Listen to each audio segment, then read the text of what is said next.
इस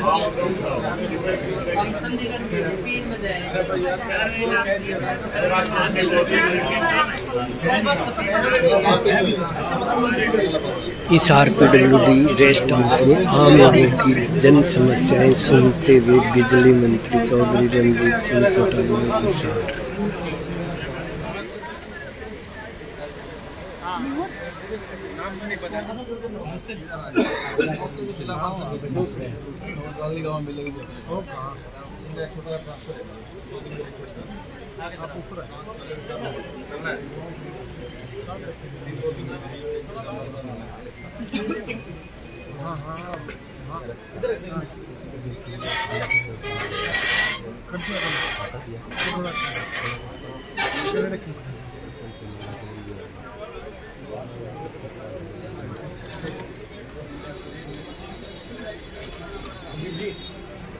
जन समस्या सुनते हुए मंत्री जी ने राजस्थान इलेक्शन के लिए भी चर्चा की।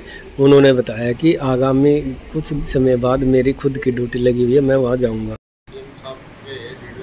फैसला हुआ है कि एक वर्ष पहले हमने करा था 89 करोड़ रुपये ऐसे दिया कि कई गाँव में लोग घरों के ऊपर से तारे जा रही हैं या स्कूल के ऊपर से, पार्क के ऊपर से, झोड़ के ऊपर से, तो लोगों का ये था कि ये जाती हैं तो इन्हें हटवा दें। और एस्टिमेट बनते थे, लोग कहते थे ज़्यादा बन रहा है कि पैसे ज़्यादा है। तो सरकार ने एक पब्लिक के इंटरेस्ट में जो सरकार सोचती है उसने फैसला करा कि इस काम को मार्ग करके हमारे डिपार्टमेंट का लोगों को फ्री ऑफ कॉस्ट में काम कर दिया जाए। तो इसके लिए हमने कराया। अभी फाइनेंस मिनिस्ट्री पे गया है, CM साहब से क्लियर होगी, फाइल मेरे से क्लियर होगी, फाइनेंस डिपार्टमेंट में अगले एक हफ्ते में निकल के आ जाएगी।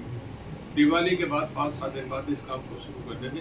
पूरे हरियाणा में जहाँ भी इस तरीके के तारे हैं, घरों के ऊपर, तालाब के ऊपर, पार्क के ऊपर, स्कूल के ऊपर, सारी हम डिपार्टमेंट की कोस्ट में हटा देंगे। दूसरा फैसला डाणियों का कराया। जितनी डाणियाँ हैं, फार्म हाउस कहते हैं, गांव के 3 किलोमीटर के एरिया में आ जाती है। पहले तो ये था कि 1 किलोमीटर के लिए था कि 1 किलोमीटर तक हम इसे अपनी कोस्ट पे उन्हें कनेक्शन देंगे, खंबे भी तारे भी। अब ये कर दिया कि 3 किलोमीटर पे कर दो। 3 किलोमीटर तकरीबन गांव का 4000-5000 एकड़ का रकबा है, सारे गांव कवर हो जाते हैं। तो 3 किलोमीटर तक कुरुक्षेत्र में, अम्बाड़ा में डेरे कह देते हैं, हम ढाली कह देते हैं, उनका सभी का सरकार अपने खर्चे पे लाल रोड से 3 किलोमीटर तक काम करेंगे। 3 किलोमीटर से आगे ज़्यादा है तो उसे 50% किसान का लगेगा, 50% गवर्नमेंट क्लियर करेगी। पराली को बिजली में यूज करने की बात आई थी, सरकार ने कहा था 10% यूज करेंगे। जी, पराली एक बहुत बड़ा मुद्दा है। इन दिनों में थोड़ा ज़्यादा आता है। कल भी हम टीवी चैनल सब पे देख रहे हैं, दिल्ली में के जो कोहरे के समय होता है वो हालत हो रही थी और 500 के करीब, 480 था कल परसों, 500 का। ये बात ठीक है। अब दूसरे कंट्रीज में देखें तो आपका सैन फ्रांसिस्को में या न्यूजीलैंड में ये 12 और 14 पे आ जाता है, 8 पे भी है। तो ये ज़्यादा हो जाता है। तो इस करके हर आदमी चिंतित है, इवन सुप्रीम कोर्ट, पार्लियामेंट, हर आदमी इस पर कर रहा है। इसके डिफरेंट रीजन है। इंडस्ट्रीज बहुत बड़ा एक फैक्टर है। जो गाजियाबाद, फरीदाबाद, गुड़गांव, हमारे सर, पलवल, रोहतक, सोनीपत, बहादुरगढ़, ये जो इंडस्ट्री चारों तरफ है उससे भी है, नोएडा। दूसरा, इसके लिए जितना दिल्ली में ट्रैफिक है, ज़्यादा बड़ी पॉपुलेशन भी है, अलग सो मेनी रीजन है, उसमें पराली भी एक है कि जब इसका धुआं उठता है। पर हमारे यहाँ काफ़ी CM साहब के प्रयास से हमने ये कर दिया कि इसको अभी 2500 रुपया फार्मर को पर एकड़ दे रहे हैं। उसका लेने के बाद उससे कंपनी को हमने फिट करवा के उसे दिया है। उन्होंने अपने पैलेट्स बना के और थर्मल जो है थर्मल को एरिया दे दिया, जैसे खेजर वालों को इधर का एरिया दे दिया, यमुनानगर वालों को उसका नज़दीक का एरिया दे दिया। उन कंपनीज ने दे दिया 2500 रुपया फार्मर को देके, उनका इकट्ठा करके पैलेट बना के थर्मल में दे रहा, ताकि कोयले से जो धुआं है उससे ये कम होगा, उसकी मॉइस्चर कम रहता है। तो ये करके हमने करा, इसमें काफ़ी हमें सक्सेसफुल हुए हैं। आप ये समझिए कि पिछले साल ये जो सदा होता था 100% से उससे 60-70% कम हो गया, बहुत कम। कितना परचेज किया है सर थर्मल्स ने? अब एग्जैक्ट फिगर तो मेरे पास नहीं है, क्योंकि इन दिनों में ये सीजन कंटिन्यूस चलता है। कुछ पहले कट के, कुछ अभी चल रहा है, क्योंकि 3-4 तरीके का ये दाल होता है। खेतर में भी यूज हो रहा है? ये तो टोटल बनने के बाद ही पता। खेतर में यूज हो रहा है सर? ये ईंधन में यूज होगा। थर्मल में सभी थर्मल में है, खेजड़ में थर्मल में है या नहीं? मैंने ये चेक नहीं करा, पर सब जगह जब दे दिया तो पार्टी करेंगे, उनका इशू। हम ये थोड़ी देखेंगे कहाँ पहुँच गया नहीं पहुँच गया, इन ट्रांजिट होगा, पहुँच गया होगा। सर, आज भी सरपंच सरकार से नाराज चल रहे हैं। टोहाना के अंदर एक बहुत बड़ा सम्मेलन कांग्रेस पार्टी के साथ मिलकर कर रहे हैं, तो क्या मनाया नहीं जा सकता अभी तक सरपंच उन्हीं चीजों को लेकर नाराज? देखिए, ये पॉलिटिकली ज्यादा है, अलग अलग मुद्दे लेके कांग्रेस कभी कर्मचारियों का मामला करेगी, कभी इसका करेगी, कभी पेंशन का करेगी, कभी फैमिली आईडी का करेगी। उन्होंने चुनाव में उतरने के लिए वो अपने तरीके से करते हैं कि गवर्नमेंट के खिलाफ क्या प्रोपेगेंडा करा जाए। ये पॉलिटिकल इशू है, कभी नहीं। सरपंच का जो होता है गवर्नमेंट तय करती है, कई बार इनकी आपस में बैठ के मीटिंग होगी, और इस मामले में हमारे बबली जी ज्यादा जानेंगे क्योंकि उनके पंचायत का विभाग उनके पास है।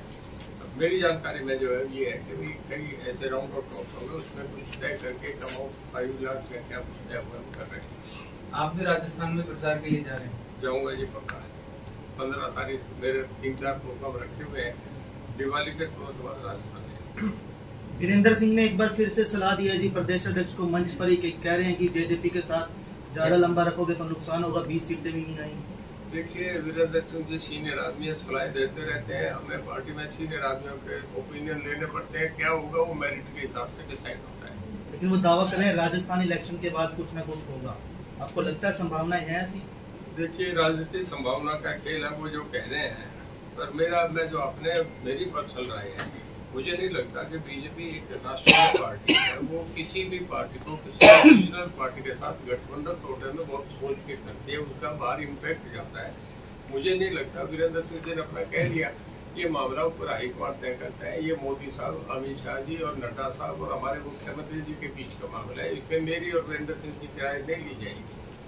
इसको पार्टी अनुशासनहीनता नहीं मानती सर, क्योंकि उनका बेटा सांसद है, वो भी इस प्रकार के बयान देता है, वीरेंद्र सिंह भी देते हैं। देखिए, इसके लिए कमेटी बनी होती है, कोई शिकायत करेगा, आप जैसे कोई लिख के देंगे तो वो इस पर सोचेंगे। अब हम तो ये नहीं समझ रहे, वीरेंद्र सिंह जी का एक स्वभाव है, करते रहते हैं, आप सुन लेते हैं, अखबारों में खबरें आती जाती हैं। बताइए कोई और सवाल है ना? आप 1 फरवरी में रैली कर रहे हो कोई हिसाब में? मैं कर रहा हूँ जी, पक्का कर रहा हूँ, हिसार में करूँगा और आपसे बता दिया। अच्छी चीजों की चर्चा करनी चाहिए। मोदी जी ने सौर सिस्टम दे कितना बढ़िया। फरवरी में देखिए कन्वीनियंट हो, मैं मेरे प्रयास से मैंने सीएम साहब से बात करके करी थी, अमित शाह जी से भी बात हो रही, डेट वो देंगे, चाहे तो पीएम आई या अमित शाह जी आएंगे। फरवरी में जो उन्हें डेट मिलेगी उस पर करेंगे, सीएम साहब और हम लोगों में। सर, अभी बीजेपी ने प्रदेश अध्यक्ष बदल दिए हैं, वो तो कह रहे हैं कि उनके 3 साल का जो टर्म होता है वो उसकी वजह से, लेकिन जैसे ही बीजेपी ने प्रदेश अध्यक्ष बदले, धनखड़ जी अभय सिंह चौटाला के पारिवारिक कार्यक्रम में चले गए। इसको अपनी राजनीति से देखते हैं? देखिए, सामाजिक और राजनीतिक चीजें अलग अलग है। मैं भूपेंद्र सिंह हुड्डा के बेटे की शादी में गया था, कल उनके घर में कोई फंक्शन होगा, मैं भी जाऊंगा, मुख्यमंत्री जाएंगे। सामाजिक अपनी धनखड़ जी इससे पहले कभी इस तरह का कार्यक्रम में नजर किए? सामाजिक व्यवस्था पहले आती है, राजनीतिक बाद में थे। कई देशों में राजनीति है ही नहीं, सामाजिक व्यवस्था तो हर जगह है। अगर कोई ट्राइबल रह रहे हैं उनमें भी सामाजिक व्यवस्था है। सामाजिक व्यवस्था सबसे बड़ा आधार होता है। उनके मन में 30 तो थी सर, उन्होंने इसको सांप सीढ़ी का खेल बताया। शादी में देखिए, जब इनके यहाँ शादी थी, इंदिरा जी के तो सब एम्बुलेंस के शादी थी, हमारे प्रधानमंत्री जी गए थे, उसके बात हो गई आपस में। सामाजिक संबंध अलग चीज है, राजनीति में आप कोई किसी के खिलाफ लड़े कोई अलग चीज है। धनखड़ जी ने ये भी कहा है सांप सीढ़ी का खेल है, सांप सीढ़ी का खेल है राजनीति। वो कहते हैं धनखड़ जी जो पूर्व अध्यक्ष रहे बीजेपी के, वो धनखड़ जी से पूछे सांप सीढ़ी में 0 पे 99 पे है, 0 बता के कुछ नहीं कहूँगा, उनकी अपनी बात है, हमारे भीतर कुछ भी कह सकते हैं। आप मुझे पूछना जो पूछना चाहो, आप कैसे सवाल पूछो। दावा तो कांग्रेस वाले भी कर रहे हैं सर सरकार बनाने का। भूपेंद्र सिंह हुड्डा को हालांकि अनिल विज सीधे वार्निंग दे रहे हैं कि उनके लिए मैंने जेल में कमरा तैयार कर रखा है। देखिए, ऐसा है, मेरा अपना मानना है। कल एक आदमी मजाक में कह रहा था, कहते जी चुनाव परिणाम आएंगे और उसमें ये होगा, फैसला हो जाएगा कि शैलजा जी को नेता बना दिया और वो धनखड़ जी दिल्ली जा रहे हैं, चंडीगढ़ जा रहे हैं उठने में, उधर क्या कहेंगे समाचार आ जाएगा कि मनोहर लाल जी के साथ भूपेंद्र सिंह हुड्डा हरियाणा राज्य में पहले मेजोरिटी एमएलए को लेकर पेश हो गए। तो ये तो कहानी है, ये तो चंदा बाबा की कहानी है, इन बातों में क्या है। ठीक है। लोग तय करेंगे, लोगों ने मैंडेट देना है, किसको बढ़ाएंगे नहीं बढ़ाएंगे, अभी अनआंसर्ड क्वेश्चन है। पहले तो पार्लियामेंट है, मैं वैसे आपको बता दूं, पार्लियामेंट के इलेक्शन के बाद एक जो है ना हड़कंप मचेगा। जो बॉर्डर लाइन पे घटा ना 20% वोटर, जो देखते हैं क्या करेंगे, देखते हैं अभी पार्लियामेंट देखते हैं। आप में भी कई लोग हैं जो पार्लियामेंट के रिजल्ट का देख रहे हैं कि खबरें उसके बाद चलाएंगे। तो वो लोग जो है ना एकदम जिधर बैलेंस बनता था।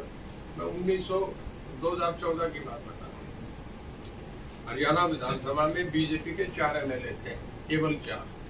और जब लोकसभा का रिजल्ट है उसके 4 महीने बाद जब विधानसभा चुनाव 447 से निकले, तो क्यों छूटा पहुंचा है?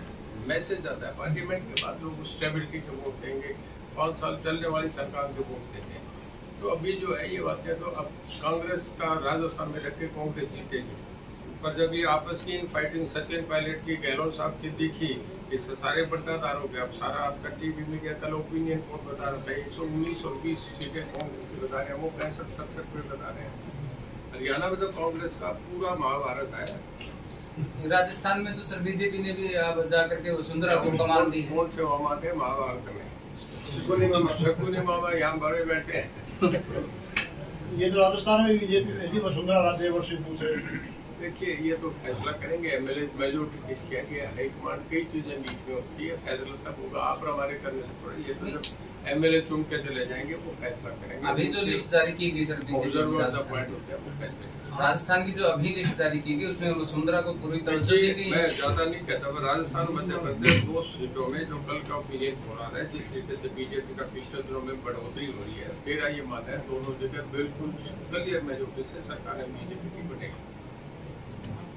अनिल विज के बयान को आप किस प्रकार से लेते हैं? जो हुड्डा के बारे में बयान लगातार कह रहे हैं कि कम जेल के अंदर कमरा तैयार, उस बयान को आप किस क्या कहा है? अनिल विज जी ने कहा है कि हुड्डा साहब के लिए कमरा तैयार है जेल के अंदर, आपकी जो जेल है उनके अंदर।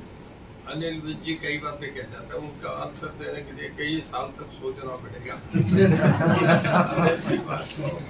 बहुत गंभीरता से कमरा देना जो ना कोर्ट देता है, फैसले वो करता है। मैं और मुख्यमंत्री जी, प्रधानमंत्री जी किसी को जेल में थोड़ा ही भेज सकते हैं। कोर्ट के फैसले क्या होगा नहीं होगा, मैं समझता हूँ कि हमारे वो सीनियर साथी हैं और कुछ पब्लिक सुनना चाहती है। हमें ठीक बात, बैलेंस बात करें, हम जिम्मेदार पदों पर बैठे। कोई किसी को ऐसे कोई सुनेगा, आप सुनेंगे मैं किसी को कह उसको जेल भेज देंगे, मेरा सब्जेक्ट थोड़ा ये।